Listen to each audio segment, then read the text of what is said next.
Assalamualaikum warahmatullahi wabarakatuh. Perkenalkan, nama saya Muhammad Rizky Pratama dengan PEM 231705108 dari kelas A, ingin mengerjakan proyek UTP PDT. Perkenalkan, nama saya Maras Nugraheni, NPM 231705107 dari kelas A. Oke, lanjut. Di sini kami sudah mencari studi kasus, yaitu sebuah perpustakaan sekolah. Dan di sini ada ERD-nya yang akan dijelaskan dengan teman saya. ERD dari studi kasus kami, yang pertama itu ada tabel siswa, lalu ada tabel cabang, peminjaman, detail peminjaman, dan buku. Di tabel siswa ini ada ID siswa, nama, kelas, ID cabang. Lalu di tabel cabang ini ada ID cabang, nama cabang, alamat. Lalu tabel peminjaman ada ID peminjaman, ID siswa, tanggal pinjam, dan tanggal kembali. Untuk detail peminjaman itu ada ID detail, ID peminjaman, ID buku, dan jumlah. Dan ada buku, yaitu ID buku, judul, penulis, tahun terbit, dan stok. Untuk penjelasan relasinya yaitu untuk dari tabel cabang ke siswa, dia relasinya one to many karena setiap siswa terdaftar di satu cabang perpustakaan dan satu cabang perpustakaan bisa memiliki banyak siswa. Lalu yang kedua itu ada relasi siswa ke peminjaman, itu one to many juga karena seorang siswa dapat melakukan banyak transaksi peminjaman buku, tetapi setiap transaksi peminjaman hanya bisa dilakukan oleh satu siswa. Peminjaman dengan detail peminjaman relasinya one to many karena detail peminjaman memiliki atribut ID peminjaman sebagai foreign key yang menunjuk ke ID peminjaman di tabel peminjaman. Lalu buku dan detail peminjaman relasinya one to many karena peminjaman memiliki atribut ID buku sebagai foreign key yang menunjuk ke ID buku di tabel buku. Oke, lanjut, kita langsung create database perpustakaan.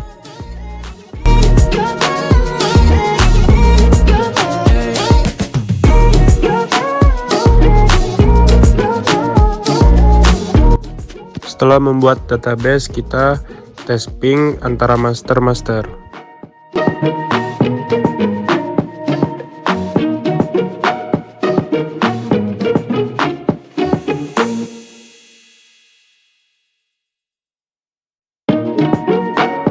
Setelah itu kita akan membuat database, yaitu create database perpustakaan. Setelah membuat database, kami akan mengimpor database yang sudah kami buat, yaitu database perpustakaan.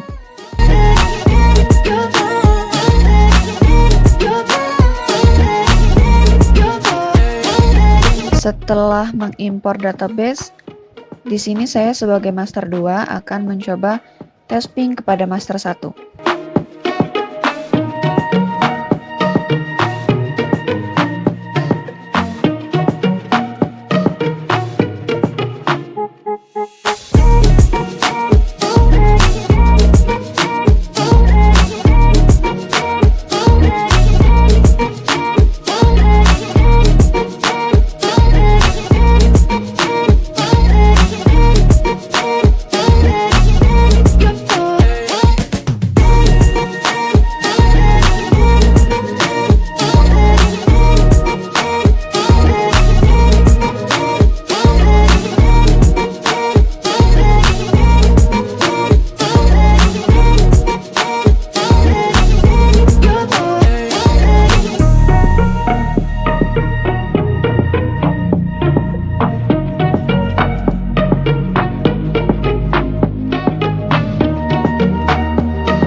Lalu kita buat user master 2 untuk direplikasi.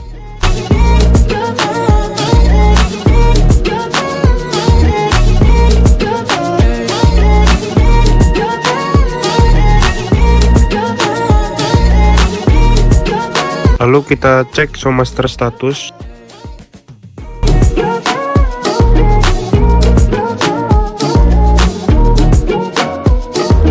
Setelah itu kita stop Laragonya, lalu buka My ini di bagian MySQL. Setelah itu kita ubah My ininya sesuai query yang master 2. Untuk IP memakai IP sendiri, dan untuk database kita ubah menjadi nama dari database kita sendiri, yaitu perpustakaan. Setelah itu kita start lagi Apache dan MySQL-nya. Lalu kita buka lagi phpMyAdmin-nya. Setelah itu kita buat query untuk create user replika untuk master 1. Untuk IP-nya kita menggunakan IP teman, yaitu master 1.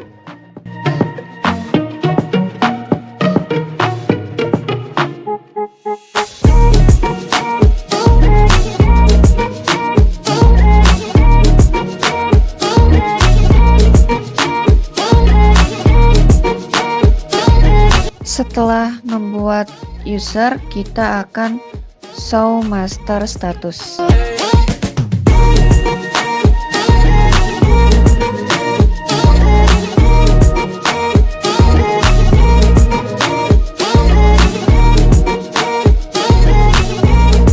Lalu kita jalankan proses replikasi.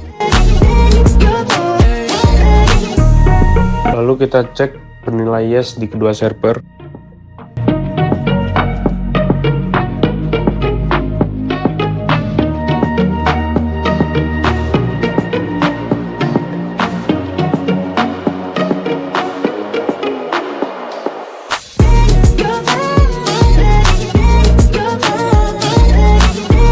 Setelah itu kita membuat query change master.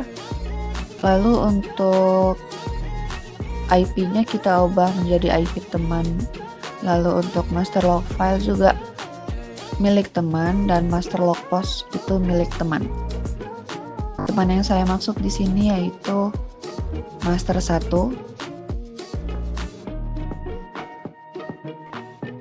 Lalu setelah itu kita akan mengecek replikasi, yaitu kita gunakan start slave lalu show slave status, kita cek dan yap, replikasinya berhasil, keduanya yes.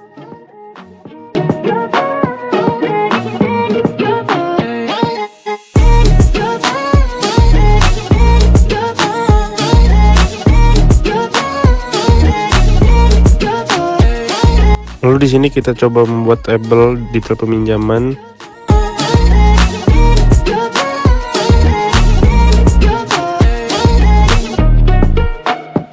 Setelah itu kita akan membuat tabel buku.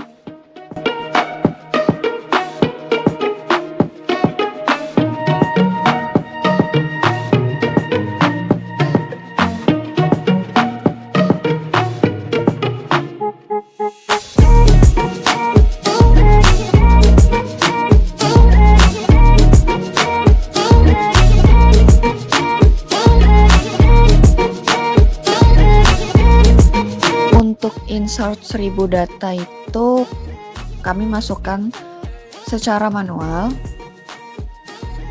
di dalam tabel buku.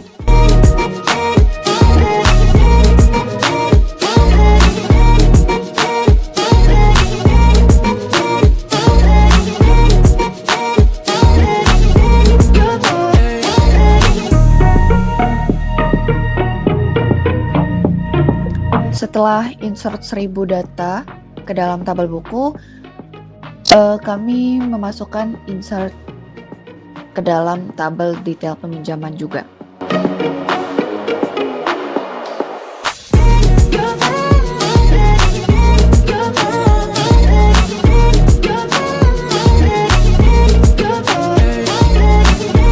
Setelah membuat semua tabel, kami akan membuat fragmentasi vertikal, horizontal, dan campuran.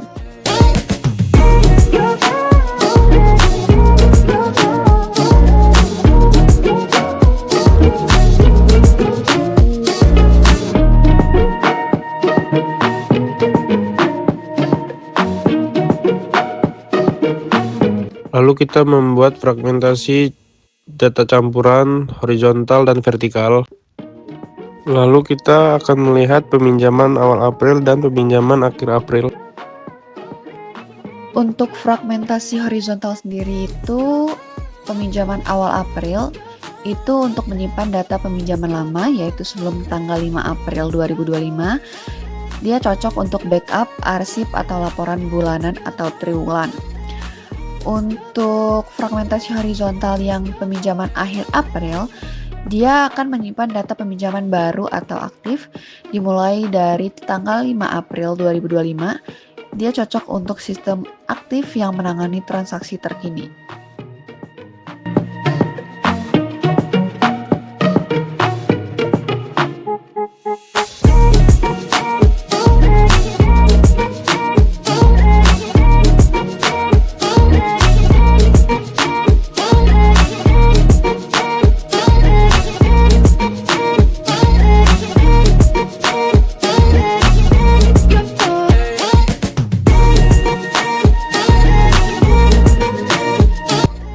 Ini merupakan hasil dari fragmentasi horizontal, yaitu peminjaman awal April dan peminjaman akhir April. Lalu yang kedua, kami akan membuat fragmentasi vertikal, yaitu detail buku pinjam dan detail jumlah pinjam. Untuk detail buku pinjam, view ini memisahkan informasi relasi antara transaksi dan buku. Digunakan ketika aplikasi atau sistem hanya perlu tahu buku apa saja sih yang dipinjam pada tiap transaksi dan tanpa butuh informasi jumlah. Lalu untuk view detail jumlah pinjam, itu fokus pada jumlah eksemplar buku yang dipinjam per transaksi. Digunakan dalam skenario rekap total buku yang dipinjam dan analisis penggunaan atau stok.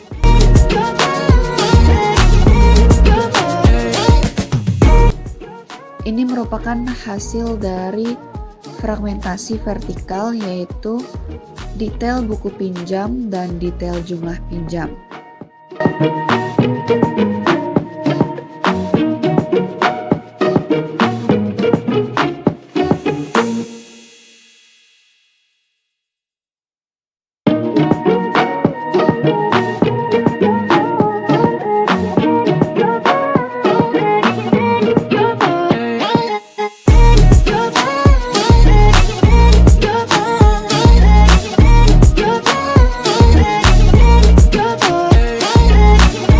Lalu yang terakhir ada fragmentasi campuran. Fragmentasi campuran adalah kombinasi dari fragmentasi horizontal dan fragmentasi vertikal. Lalu untuk fragmentasi horizontal itu misalnya memisahkan data berdasarkan baris, misalnya tanggal, cabang, dan status. Untuk fragmentasi vertikal itu memisahkan data berdasarkan kolom, misalnya hanya mengambil beberapa atribut saja. Untuk view semua peminjaman itu sendiri, menggabungkan kembali dua fragmentasi horizontal, yaitu peminjaman awal April, data sebelum 5 April 2025, peminjaman akhir April, data dari 5 April 2025 ke atas, digunakan union all agar semua data digabung tanpa menghapus duplikat. Dia lebih cepat daripada union biasa.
Lalu ada fragmentasi campuran, yaitu semua peminjaman campuran. Itu untuk memisahkan data berdasarkan waktu peminjaman horizontal, menampilkan hanya sebagian kolom penting. Vertikal disatukan kembali dalam sebuah view bernama semua peminjaman campuran untuk memudahkan akses dan penggunaan data dalam analisis atau laporan. Mungkin itu saja yang bisa kami sampaikan. Apabila ada salah kata, kami mohon maaf. Kami akhiri. Wassalamualaikum warahmatullahi wabarakatuh.